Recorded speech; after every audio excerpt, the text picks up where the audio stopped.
할렐루야. 주의 이름을 찬양합니다. 선포된 말씀이 여러분 각 사람에게 꼭 필요한 은혜가 될 줄로 믿습니다. 오늘은 교회 창립 62주년을 기념하는 예배로 드리게 됩니다. 옆 사람과 인사하시죠. 62주년 교회 창립을 축하합니다. 특별한 은혜를 받으세요. 수정같이 맑은 생명의 강이란 제목으로 말씀을 전하겠습니다. 교회는 천국의 모형입니다. 보이지 않는 하나님의 나라를 이 땅 가운데 잠깐이라도 맛보게 하는 아주 중요한 역할을 교회가 합니다. 그래서 천국에 대한 묘사는 곧 교회가 어떠한 모습이어야 되는지를 우리에게 보여주고 있고, 요한계시록 22장 1절부터 5절에 있는 이 말씀 속에는 이 교회의 본질적인 사명들, 교회의 특성들이 잘 드러나 있고 성도들의 삶이 어떠해야 되는지를 우리에게 잘 알려주고 있습니다. 우리 신촌교회가 62년 전에 이곳에 선우중원 장로님 댁에서 이제 시작이 됩니다. 한 분의 헌신이 62년이라는 세월이 흐르는 동안에 이렇게 어마어마한 풍성한 열매를 맺고 생수의 강을 이 지역뿐만 아니라 농어촌과 세계와 군부대와 전체에 흘려보내는데 정말 위대하게 하나님께 쓰임받고 있습니다. 어쩌면 이 지역 가운데 우리 교회가 있다는 것이 얼마나 이 지역에는 큰 복이겠습니까? 생수의 강이 흘러가는 것 같은 영생을 얻게 하는, 그리고 삶을 풍요롭게 하고 마음의 상처를 치유하는 아주 위대한 하나님의 교회로 쓰임받게 오늘까지 이끌어주신 것에 대해서 정말 하나님께 감사를 올려드립니다. 우리 하나님께 한번 감사의 박수 부탁합니다. 하나님 감사합니다. 교회가 없었으면 오늘 저의 이런 모습도 없었겠죠. 저 신촌교회에서 예수님 처음 만났고 세례받고 또 신학교도 보내주셨고 이렇게 오늘 제가 자랐습니다. 옆 사람들도 마찬가지입니다. 옆에 있는 분들이 이 자리에 앉아있고 이렇게 좋은 곳에서 또 행복한 신앙생활을 할 수 있는 것, 우리 믿음의 선배들, 선은중원 장로님, 김성원 권사님, 그 외에 은퇴한 많은 권사님들, 장로님들, 집사님들 정말 헌신적으로 수고했습니다. 정말 이 부지를 마련하기 위해서, 또 집 한 채 한 채를 사가기 위해서 많은 사람들이 눈물의 기도와 헌신이 있었기 때문에 오늘 우리가 이 자리에 있게 되고, 또 수많은 사람들이 앞으로 이곳을 통해서 구원을 얻게 될 것이고 인생이 변화될 것이고 복을 받게 될 줄로 믿습니다. 우리 믿음의 선배들, 옆에 있는 어르신들 한번 생각을 해보십시오. 얼마나 고마운 분들입니까? 머리가 희끗희끗 하신 분들에게, 옆에 있는 분들에게 고맙습니다. 믿음의 선배님 인사하시기 바랍니다. 감사합니다. 고맙습니다. 네. 교회의 본질적인 모습, 천국의 모습입니다. 그 천국의 특징이 오늘 몇 가지 아주 이해하기 쉽게 나와 있는 것이 이 생명수입니다. 생명수의 강이 흘러간다. 생수의 강이 흘러간다라고 이야기하고 있죠. 교회의 아주 본질적인 특징입니다. 한번 1절 말씀 같이 읽어보도록 하겠습니다. 1절입니다. 또 그가 수정같이 맑은 생명수의 강을 내게 보이니 하나님과 및 어린 양의 보좌로부터 나와서, 자, 이 물은 맑은 물이고요, 수정같이 맑습니다. 그리고 생명수의 강인데 그 근원이 어디로 나와 있죠? 어디서 흘러나오는가요? 하나님과 및 어린 양의 보좌로부터. 여러분, 만약에 하나님으로부터 나오는 것이 아니고 인간으로부터 나오는 거라면, 인간의 지혜와 또 의식과 노력과 헌신에게서 나오는 거라면은 절대로 수정같이 맑은 물이 될 수가 없습니다. 불과 한 10년, 20년, 30년 지나면요, 흙탕물로 바뀌고요, 오염돼서 악취가 나게 되어 있습니다. 하나님께로부터 발원돼서 나오기 때문에 수정같이 맑은 물이 세세토록 흘러나가는 생명수가 되는 줄로 믿습니다. 교회에서 선포되는 메시지와 교회의 모든 활동들과 그 모든 섬김, 봉사, 교제 이런 것들은 전부 다 하나님으로부터 나온 것들입니다. 여기는 인간적인 어떤 것도 개입이 돼서는 안 됩니다. 우리가 봉사를 해도 하나님께 공급받는 힘으로 해야 합니다.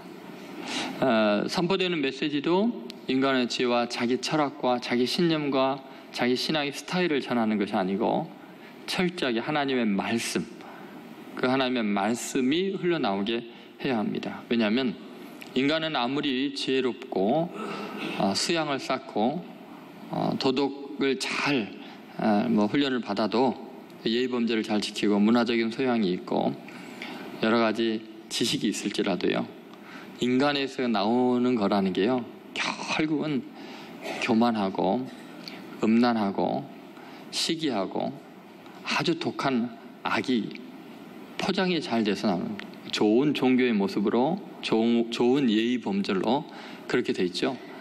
불과 이제 몇 년이 지난 본색이 드러날 때 보면요, 너무 심한 악취가 납니다. 어떤 종교나 또 어떤 의식이나 어떤 것도 마찬가지입니다. 인간에게서 나오는 것은 결국은 죄악 덩어리밖에 없습니다. 그것을 예수님께서는 마태복음 7장 20절 23절에 이렇게 이야기를 하고 계십니다. 같이 읽겠습니다.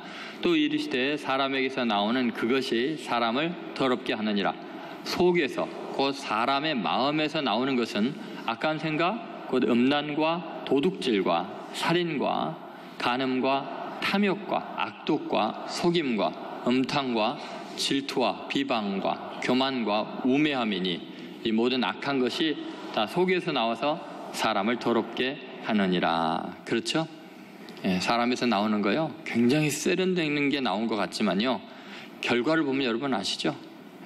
정말 인간들에게서 나오는 것들은 허망하기 짝이 없습니다. 더럽기 그지 없습니다. 그래서 만물 중에 심히 부패한 것이 사람의 마음이라고 성경은 말하고 있습니다. 근데 교회에서 나오는 것이 목사 한 사람의 개인의 사상이라면, 그의 경건한 삶의 모습이라면 반드시 교만해지고 부패하고 타락하게 되어 있습니다.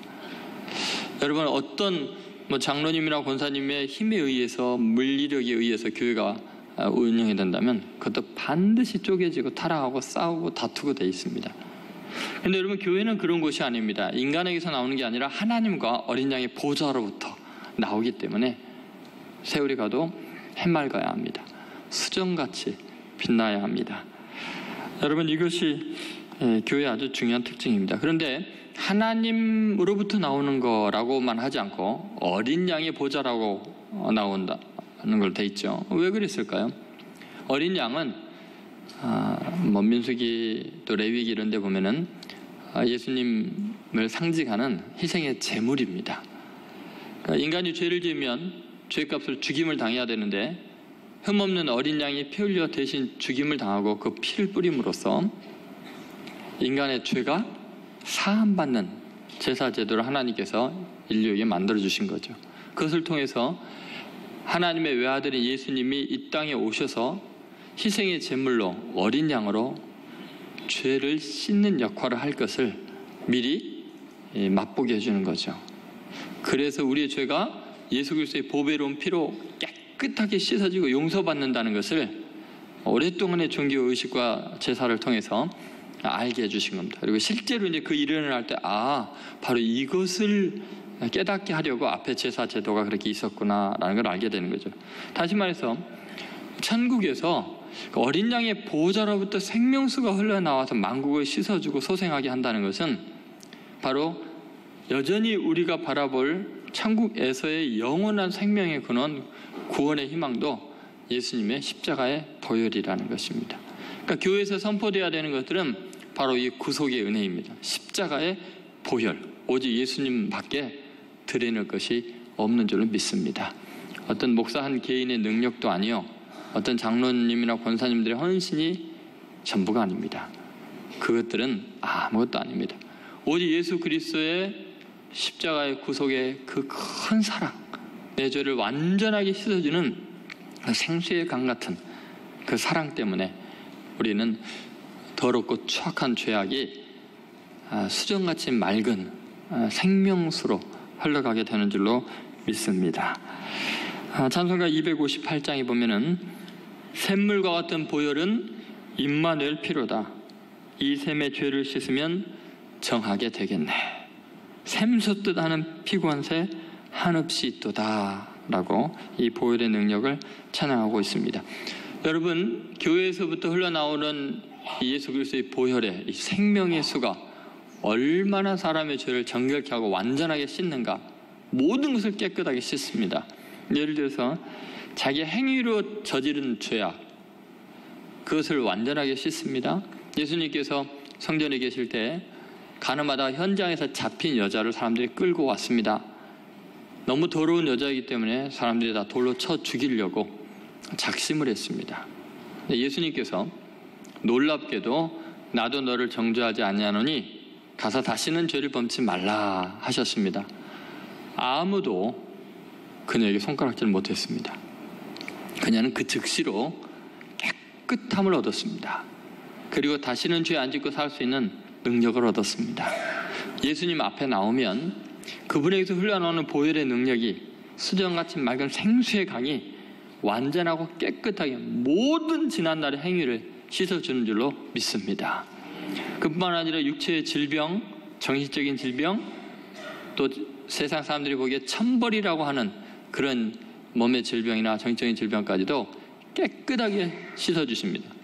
예를 들어서 18해를 혈루증으로 앓고 있던 여자가 지나가는 예수님 옷자락에 손가락만 댔는데도 혈육 근원이 말라서 정함을 얻게 되지요. 여러분, 나병 환자들 하늘이 내린 벌이라고, 저주받은 인간이라고 누구도 구원할 수 없는데 예수님이 원하시니 깨끗하게 됩니다. 예수님이 손만 대셔도 완전하게 어린아이처럼 새살이 돋습니다. 하나님의 말씀대로 새 사람이 됩니다. 나만 장군도 선지자가 요단강에 가서 7번 몸을 씻으라 하니까 말씀대로 정말 어린아이 살처럼 휘어졌습니다.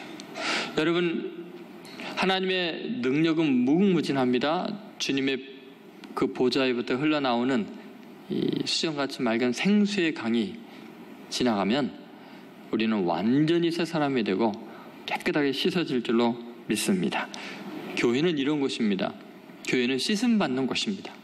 세상의 죄악과 탐욕과 악이 가득한 사람들이 신앙생활하면서 이곳에서 예수님의 보혈의 능력을 경험하게 됩니다. 자기 인격이 새로워지고 말이 새로워지고 시각이 바뀌어지고 마음이 영원히 치유되고 깨끗하게 씻어지고 맑은 물처럼 수정처럼 빛나는 모습으로 바뀌는 것을 경험하게 되죠.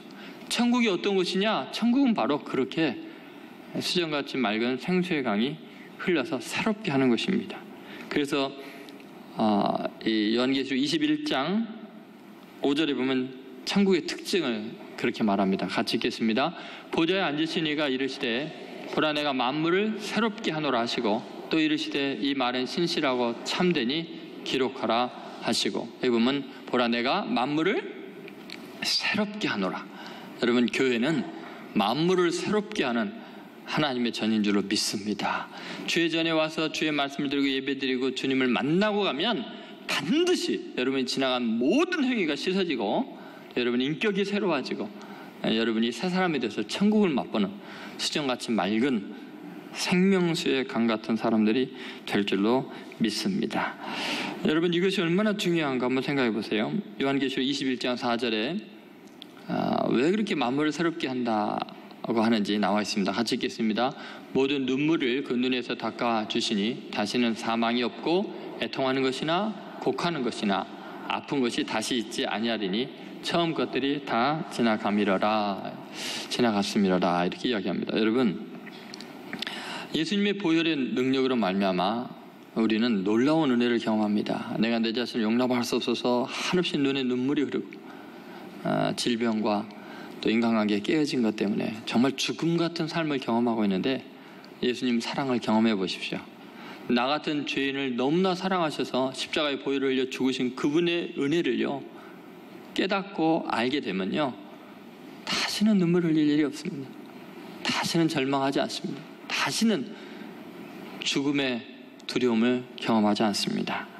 여러분, 예수님께서 제자들을 이 땅에 파송하시면서 부활한 이후에 제자를 보내시면서 성령을 부어주시면서 하신 놀라운 이야기였습니다. 바로 이 천국을 현실화시키는 어마어마한 사명을 주십니다. 그 내용이 요한복음 20장 21절에서 23절에 나와 있습니다. 같이 읽겠습니다. 예수께서 또 이르시되 너에게 평강이 있을지어다. 아버지께서 나를 보내신 것 같이 나도 너희를 보내노라. 이 말씀을 하시고 그들을 향하사 숨을 내쉬며 이르시되 성령을 받으라. 너희가 누구의 죄든지 사하면 사하질 것이요 누구의 죄든지 그대로 두면 그대로 있으리라 하시니라. 여기 놀라운 이야기 하시죠. 부활한 다음에 제자들 파송하시면서 성령을 받으라 하시고 그 성령의 능력으로 하시는 일이 뭐예요? 23절에 너희가 누구의 죄든지 사하면 사하질 것이요 누구의 죄든지 그대로 두면 그대로 있으리라. 이것이 교회의 권세입니다. 여러분, 교회가 죄사함을 선포하면 그대로 죄사함을 받습니다. 왜냐하면 예수님께서 이미 죄값을 치렀기 때문에. 교회가 이 복음을 전하지 않으면, 죄사함을 선포하지 않으면 죄가 그대로 있게 되고 그 시대에 죄악으로 망하게 됩니다. 하나님의 심판을 받게 됩니다.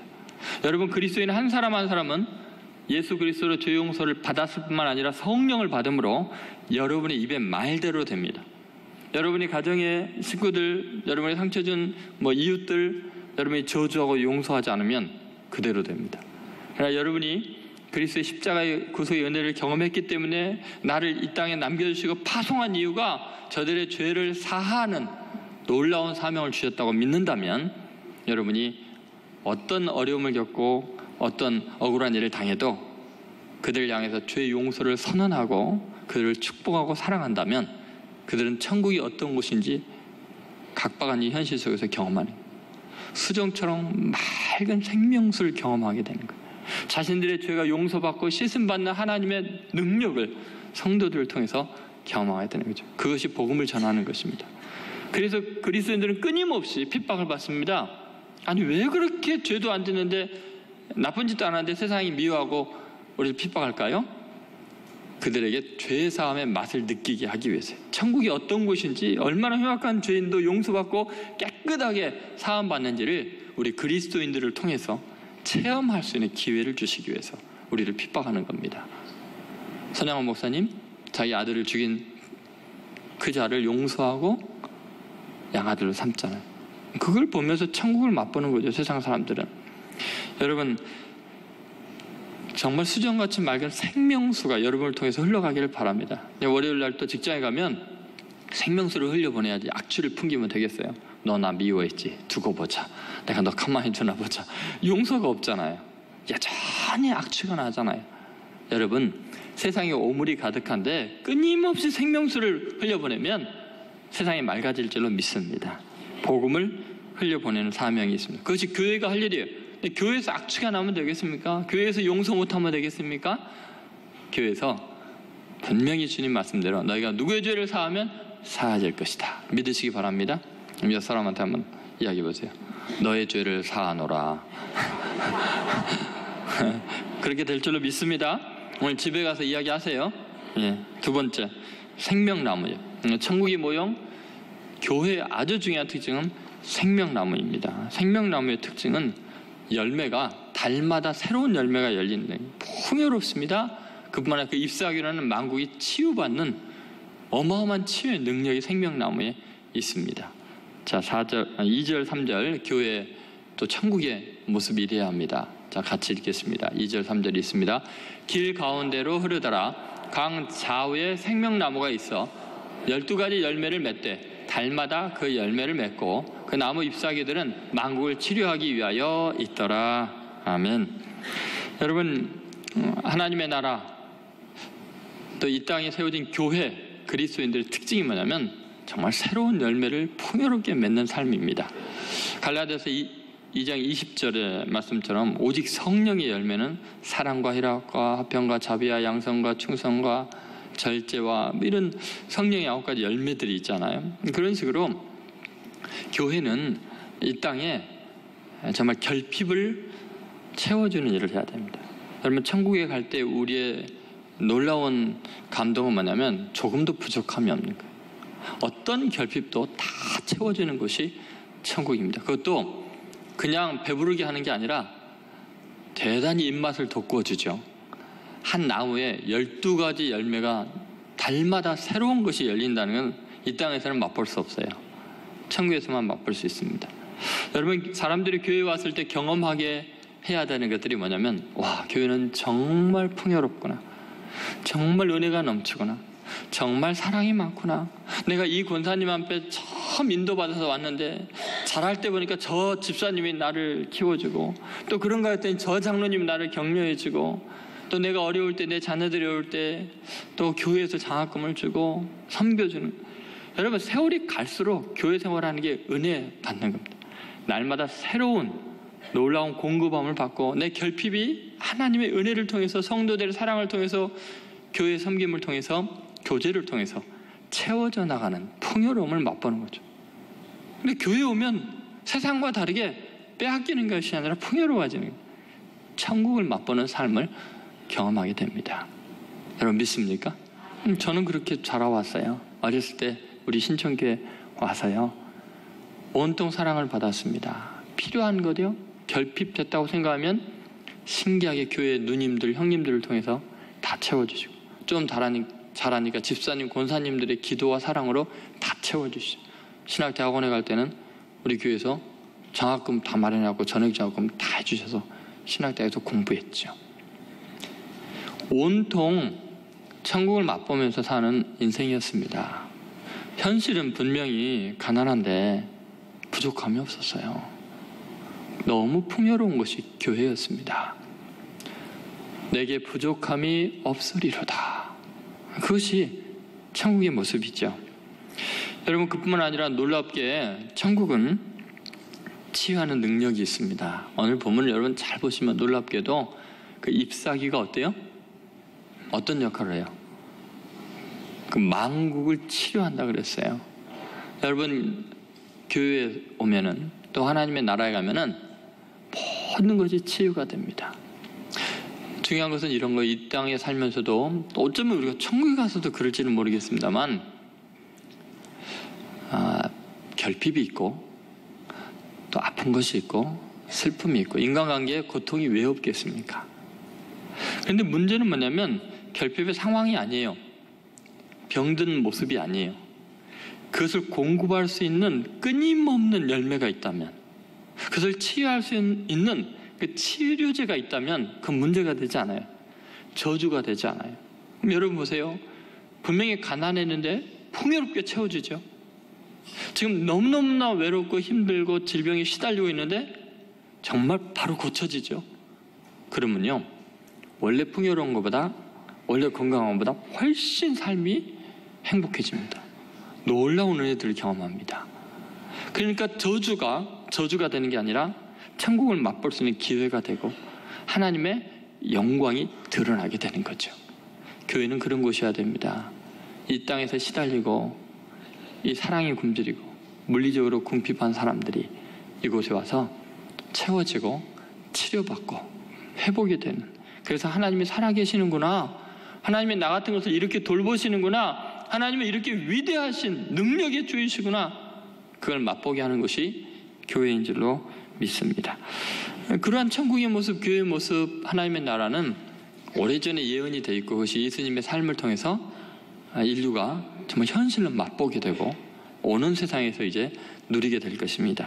에스겔서 47장 12절에 보면은 바로 이 하나님의 나라, 또 예수님이 오셨을 때 이루어질 잠깐의 하나님의 나라의 모습이 표현되어 있습니다. 같이 읽겠습니다. 강 좌우 가에는 각종 먹을 과실나무가 자라서 그 잎이 시들지 아니하며 열매가 끊이지 아니하고 달마다 새 열매를 맺으리니 그 물이 성소를 통하여 나옴이라. 그 열매는 먹을만하고 그 잎사귀는 약재료가 되리라 그랬습니다. 성소를 통해서 나오는 물을 통해서 그 자란 나무들은 달마다 새로운 열매를 맺는 것, 그리고 그 잎은 약재료가 돼서 다 치료하는 능력이 있습니다. 여러분, 예수님이 오셨을 때 이것이 현실로 그대로 이루어집니다. 예수님의 말씀을 듣는 그 모든 사람들이 예수님의 말씀대로 풍요로워지고 치유가 되었습니다. 그것이 이사야서 35장 5절 6절, 또 마태복음 10장 6절 7절에 그대로 나와 있습니다. 같이 읽겠습니다. 그때 맹인의 눈이 밝을 것이며 못 듣는 사람의 귀가 열릴 것이며 그때 저는 자는 사슴같이 뛸 것이며 말 못하는 자의 혀는 노래하리니 이는 광야에서 물이 솟겠고 사막에서 시내가 흐를 것입니다. 이게 굉장히 중요한 게 물이 이 생명수가 흘러가면 이런 기적이 일어난다는 거예요. 사막도 이렇게 샘솟는 놀라운 은혜가 있습니다. 그러니까는 보지 못한 자들이 보게 되는 거예요. 듣지 못하면 듣게 되고 저는 자들이 뛰게 되는 역사가 일어나게 됩니다. 이것이 뭐를 통해서 이렇게 풍요로움을 경험하게 되느냐? 다 물을 통해서 생명수가 흘러갈 때 일어납니다. 근데 이 도대체 생명수가 그럼 뭘까? 도대체 하나님과 어린 양의 보호자로부터 나오는 생명수의 실체는 뭘까? 그것이 바로 말씀입니다. 하나님의 말씀. 그것이 우리를 씻는 놀라운 말씀입니다. 물과 성령과 말씀이 우리를 새롭게 하죠. 그래서 시편 1편 1절부터 3절에 보면 시냇가에 심은 나무에 대한 이야기를 하죠. 같이 읽겠습니다. 복 있는 사람은 악인의 꾀를 따르지 아니하며 죄인들의 길에 서지 아니하며 오만한 자들의 자리에 앉지 아니하고 오직 여호와의 율법을 즐거워하여 그의 율법을 주야로 묵상하는도다. 그는 시냇가에 심은 나무가 철을 따라 열매를 맺으며 그 잎사귀가 마르지 아니함 같으니 그가 하는 모든 일이 다 형통하리로다. 아멘. 여기 보면 그가 무슨 나무예요? 시냇가에 심은 나무. 아까 그랬죠? 큰 길로 생명수가 흐르는데 그 강가에 심겨진 나무들이 그렇게 풍요로운 열매를 맺고 잎사귀에 능력이 있는 것처럼 여호와의 말씀을 주야로 묵상하는 것은 시냇가에 심은 나무와 같다는 거예요. 그 말씀이 강물 같다는 거예요. 생명수 같다는 거예요. 그러니까 그 말씀을 듣고 그 말씀의 공급을 받는 사람들은 그게 풍요로운 열매를 맺고 치유의 능력이 있는 위대한 삶을 살게 된다는 거죠. 여러분 정말 그런 것 같습니다. 여러분들이 주일날 정말 일주일 동안에 시달리고 피곤한 몸으로 왔다가 하나님의 말씀을 듣고 소망이 생기죠. 와, 다시 시작해야겠다. 하나님 날 사랑하시는구나. 용기를 내서 다시 나아갑니다. 그러면 또 월요일부터서 열심히 살지만 월요일 밤, 화요일 아침 이렇게 되면 이제 시들시들해지고 얼마나 피곤해지고 또 옛날에 그런 죄악 쓴뿌리들이 막 나오게 되고 그럼 내가 왜 살아야 되나? 내가 교회 다니는 사람 만나 막 이러잖아요. 근데 3일 예배가 있잖아요. 수요 예배가 있으니까 작심 3일 절망할 때쯤 되면 수요 예배 또 나와서 다시 또 소생하죠. 다시 공부를 받고 은혜를 받고 수요 예배 안 나온 사람이 뭔 말인지 모르겠지만 그리고 또 이제 열심히 살아가면 뭐 금요일 토요일 되면 또 완전히 다운돼 갖고 힘들어지는데 또 3일 정도 지나고 나면 이제 또 주일이 옵니다. 그러면 또 소생하게 되는 이 생수회가 하나님의 말씀이 우리를 살리죠. 그러니 매일 새벽마다 나오는 사람들은 얼마나 대단하겠어요. 그래서 새벽기도 나오는 사람, 수요 예배까지 나오는 사람, 주일만 나오는 사람, 계절별로 나오는 사람 얼굴 색이 다릅니다. 공급함이 다르고 치유의 능력이 다르기 때문에 그럴 수밖에 없습니다. 여러분 제가 그 구청이나 동사무소에서 이제 어려운 이웃도 없는 것도 농어촌에 가서 할아버지 할머니들 이렇게 돕고 그럴 때 보면요 참 신기합니다. 나중에 알고 보니까요 이 전도하는 이 권사님이나 전도받는 그 할머니나 나이가 똑같았어요. 상상이 안 가는 비교가 됩니다. 예수 안 믿는 분들은요 종일 할 일이 없습니다. 내내 TV를 보든지 그냥 누워서 이놈의 자식들이 왜 안 찾아오나 하고 원망하고 있거나 시골의 할머니들은 그나마 할 일이 있어요. 경로당에 모여서 화투 칩니다. 종일 칩니다. 근데 예수 믿는 사람들은요 우리 권사님들 보면요 너무 바쁩니다. 찬양대에다가 또 식당 봉사에다가 또 귀락교 반사에다가 또 여전도에다가 어디 선교 간다 야외 간다 성경 공부한다 정신없이 바쁘게 돌아가죠. 죄 지을 시간도 없고 자식들 원망할 시간도 없어요. 자식들 오면 귀찮아요. 할 일이 많아 죽겠는데 바빠 죽겠는데 늘 교제하고 말씀 듣고 은혜 받고 찬양하잖아요. 맨날 노래하니 엔돌핀이 얼마나 솟아나겠어요. 하나님의 사랑 받으니까요 얼굴도 뽀송뽀송하고 세월이 가도 비교가 안 될 만큼 건강하시고 아름다운 삶을 삽니다. 여러분 정말 복받은 사람인 줄로 믿습니다. 여러분 중요한 것은 그래요. 우리가 이 땅을 살면서요 분명히 우리는 약해지고 결핍을 느끼고 상처투성이로 살 수밖에 없습니다. 근데 중요한 것은 그런 거예요. 공급을 받아야 되는 거예요. 생명수의 강이 흘러가는 그 열매를 실과를 달달이 시시때때로 따먹고 그 잎사귀로 치유를 받는 것이 중요합니다. 그러면 분명히 세상 사람들과 다를 바 없이 나는 결핍인데도 불구하고 하나님의 공부하심 때문에 다른 사람들을 먹여 살리고 치유하는 능력이 있습니다. 예를 들면 여러분 요셉을 생각해 보세요. 요셉이요 부족함이 없었습니까?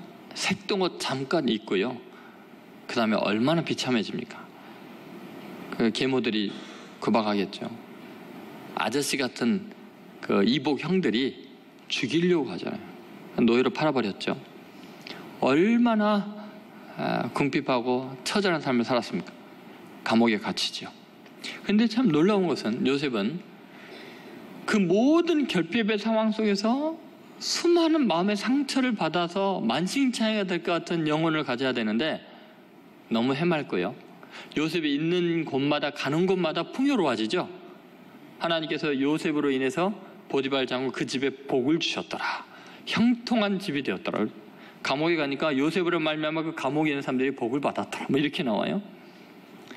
신기하잖아요. 왜 그럴까요?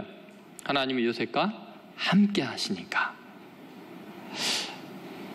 그냥 하나님의 공급하심 때문에, 하나님의 치유하심 때문에 아파할 시간도 없고 굶주릴 시간도 없어요. 늘 은혜가 충만해요.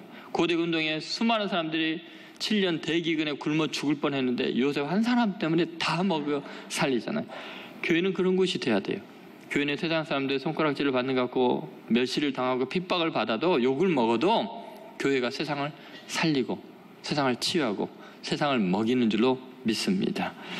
여러분, 그 이유가 뭐냐? 교회는 하나님이 함께하기 때문에 그렇습니다. 오늘 3절에 보면은 이런 표현이 나오죠. 하나님 곧 그 어린 양의 보좌가 뭐라고요? 그 가운데 있으리니. 여러분, 하나님이 우리와 함께 해주고 하나님이 우리 가운데 좌정에 계시면 거기에 생명수가 흐르고 생명나무 열매가 있고 치유하는 잎이 있는 줄로 믿습니다. 다윗도 마찬가지죠. 어렸을 때 그 아버지 다윗을 멸시했습니다. 왜냐하면 창피해갖고 다른 사람한테 내놓지 못한 아들이었어요. 아마 그 다윗의 엄마가 누군지 모르는 것 같아요. 그러니까 자식들 중에도 다윗만 미움을 받습니다. 형들도요, 다윗만 보면은 그냥 혼을 냅니다.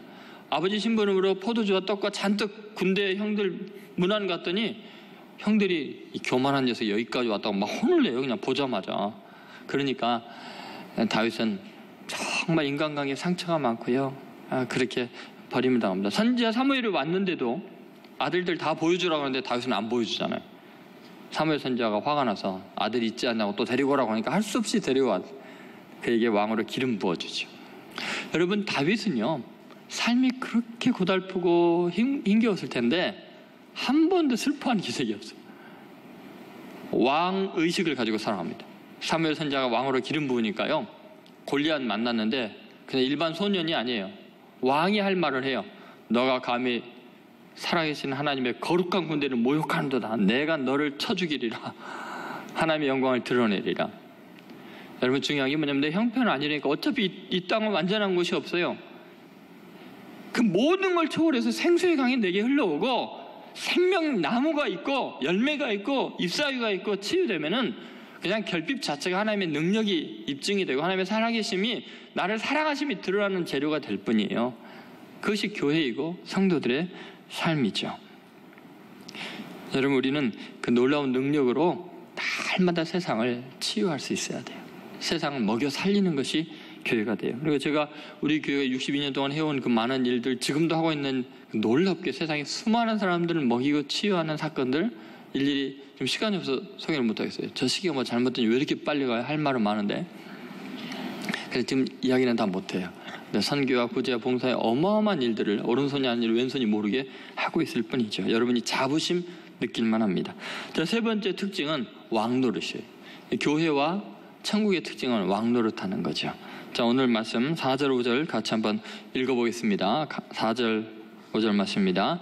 그의 얼굴을 볼 터이요 그의 이름도 그들의 이마에 있으리라. 다시 밤이 없겠고 등불과 햇빛이 쓸데없으니 이는 주 하나님이 그들에게 비추심이라. 그들이 세세토록 왕노릇하리로다. 천국에서 우리는 뭐해요? 왕노릇해요. 그러면 교회에서도 마찬가지예요. 우리는 교회에서요 정말 왕 같은 제사장으로 존귀하게 세상에 영향력을 미치는 그런 삶을 살게 된다는 거죠. 여러분, 이것이 천국의 아주 중요한 특징입니다. 우리는 천국에서 놀라운 일들을 행하게 됩니다. 여러분, 어떻게 우리는 이렇게 존귀해졌을까요? 그 이유가 있어요. 그것은 세 가지 아주 중요한 왕 노릇하는 이유가 있는데, 그것은 하나님을 매일 대면하며 살기 때문에 그래요. 여러분, 하나님의 얼굴을 대면하고 사는 사람, 그 세상 사람들이 감당할 수 없는 거룩한 빛이 나옵니다. 정말 존귀함이 솟아나게 돼 있어요. 오늘 4절 한번 보세요. 4절 앞부분에 보면은 그의 얼굴을 볼터이요 그랬죠. 예수 믿는 사람, 하나님의 나라에 거하는 사람, 교회에서의 놀라운 특징은 하나님을 만나는 기쁨이죠. 그분을 대면하는 감동이죠. 나같이 보잘것없는 사람을 하나님이 개별적으로 만나주시니 얼마나 놀라운 일입니까? 또 그의 이름도 그들의 이마에 있으리라. 하나님의 이름이 우리 이마에 있다고요? 예수 그리스도의 이름이 우리에게 있다고? 우리가 하나님의 사람이고 하나님의 소유, 하나님의 백성이라는 것을 우리는 아주 인정받고 있다는 것이죠. 여러분, 내가 하나님의 사람, 얼마나 이게 존귀해지는지 몰라요. 제가 중고등학교 이제 다닐 때 예수님의 은혜를 경험하고 말씀 은혜를 경험할 때요, 얼마나 행복했는지 모릅니다. 너무 가난했지만 학교에 가면 친구들이 제가요 굉장히 갑부집 아들인 줄 알아요. 왜냐면 교회 잘 사는 형들이 준 참고서 보고 형들이 준 옷도 입고 그러다 보니까 굉장히 제가 항상 노래하고 즐거워하고 찬양을 하고 그러니까. 네, 그래서 사실 여러분이 알다시피 제가 가난했잖아요. 너무 당당했어요. 귀티가 않는데 저보다. 여러분 보시기엔 그래요. 광대뼈가 좀 나오긴 했지만. 근데 여러분, 그 이유가 뭘까요? 그 이유가 있어요. 날마다 하나님을 성경을 읽으면서 만나고 하나님이 나를 사랑한다고 생각하니까요, 하나님께서 저를 늘 격려해 주시는 거예요. 위로가 넘치는 거예요. 나는 하나님의 사람이고 하나님의 아들이고 그런 생각이에요. 어렸을 때 제가 많이 불렀던 저희 중고등학교 때 많이 불렀던 복음성가가 뭐였어요? 왕왕왕왕 나는 왕자다, 하나님 나라에 나는 왕자다. 전 정말 하나님의 왕자인 확신을 갖고 있어요.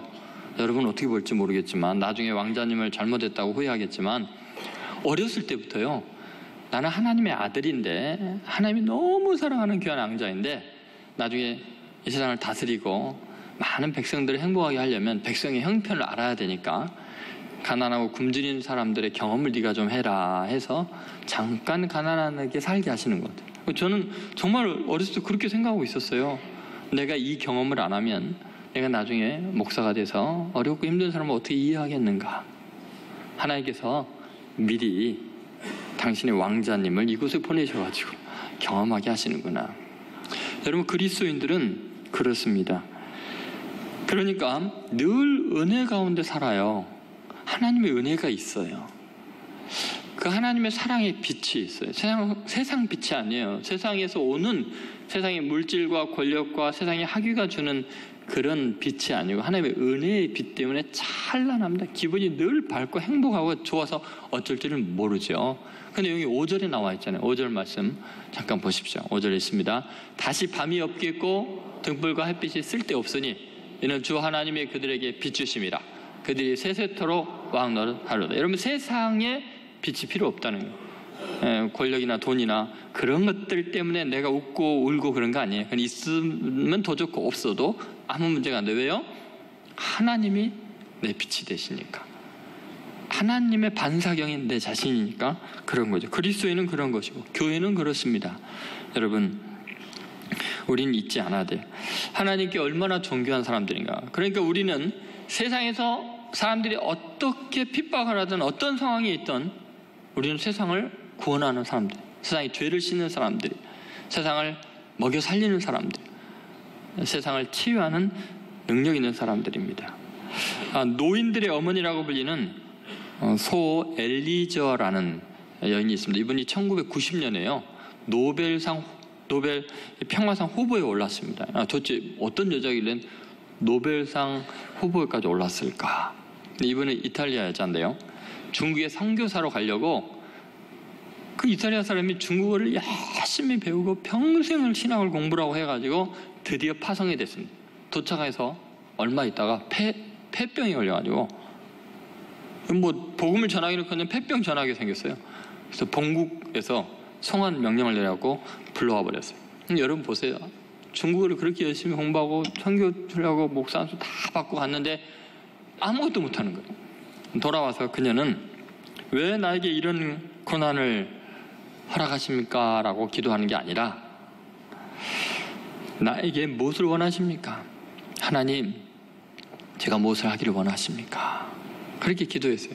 그러니까 하나님께서 너가 몸으로 못 가니까 그럼 물질로 후원하면 되지 않냐? 열심히 일해갖고 중국 선교를 위해서 그런 헌신하면 되잖아. 이건 맞습니다. 그래서 정말 막노동을 했어요. 그리고 정말 이렇게 농사 짓는 데 가서 피땀 흘리면서 열심히 일해서 모은 거를 중국 어려운 사람들 위해서 보내주고 성교 사람들 보내주고 그렇게 했는데 어느 날 탈곡기에 손이 감겨들어가고 오른손이 다 절단이 돼버렸어요. 근데 여러분 그녀가 어떻게 기도한지 아십니까? 주님, 오른손이 없는 제가 무엇을 하기를 원하십니까? 라고 기도를 했어요. 기도했더니 자기는 뭐 젊은 애들 막 어린 애들을 돌보거나 뭐 이제 건장 어른들을 돌볼 수 있는 형편이 아니잖아요. 그런데 정말 나이 많고 이제 죽기 직전 노인들은 돌볼 수 있겠어요. 그래서 양로원을 마련합니다. 그리고 수천 명의 노인들을 혼자 돌보는 어마어마한 양로원이 세워지게 됩니다. 정말 의지할 데 없이 고통스럽게 죽어가는 사람들에게 하나님 나라의 복음을 전합니다. 그리고 그들을 구원해서 영생을 얻게 하고 마지막 죽는 순간이 그들의 생애 최고로 행복하고 하나님의 사랑을 받게 하죠. 그래서 세상 사람들이 그 엘리제의 활동에 너무 감동을 해갖고 전부 다 노벨 평화상을 줘야 된다고 이야기할 정도였습니다. 여러분, 우리는 세상 사람들과 똑같이 사고도 당하고 가난하기도 하고 어렵기도 합니다. 그럼에도 불구하고 우리는 생수의 강을 흘려보낼 수 있고 생명의 나무의 열매들로 세상 사람들을 먹일 수도 있고요. 그들의 고통과 절망을 치유할 수도 있고 그들의 죄를 사하고 천국에 가게도 할 수 있습니다. 교회가 부자냐 가난하냐가 중요한 게 아니에요. 생명의 복음을 전한다면, 우리의 삶이 그렇게 살아간다면 얼마든지 우리는 세상을 구원할 수 있는 능력 있는 교회로 신천교회가 변화될 줄로 믿습니다. 그럼 이 시대에 우리 신천교회 사명이 뭐냐가 중요해요. 내가 얼마나 가지고 있고 우리 교회 재정 능력이 얼마이고 그런 게 중요한 게 아니고요. 십자가의 복음이 있잖아요. 하나님이 주신 성령의 능력이 있잖아요. 여러분, 이 신천 지역이 얼마나 타락했느냐가 중요한 게 아니에요. 우리가 얼마나 생명의 복음을 흘려냈는데 생수의 강을 흘려보냈느냐가 중요해요. 얼마나 많은 열매를 우리가 맺었느냐가 중요하죠. 얼마나 병들었냐가 아니라 얼마나 우리가 치유의 복음을 전하고 내 삶이 그렇게 쓰임받느냐가 중요하죠. 우리 신천교회 성도 여러분들이요, 생수의 강처럼 흘러가시기 바랍니다. 우리 교회는 그렇게 할 것입니다. 이 지역의 청년들, 젊은이들 매일매일 치유받고 회복이 되고 거룩한 하나님의 백성들이 되고 동역자리 되어서 대한민국과 이 시대를 구원하는데 귀하게 쓰임받는 우리 신천교회 되기를 주의 이름으로 축원드립니다.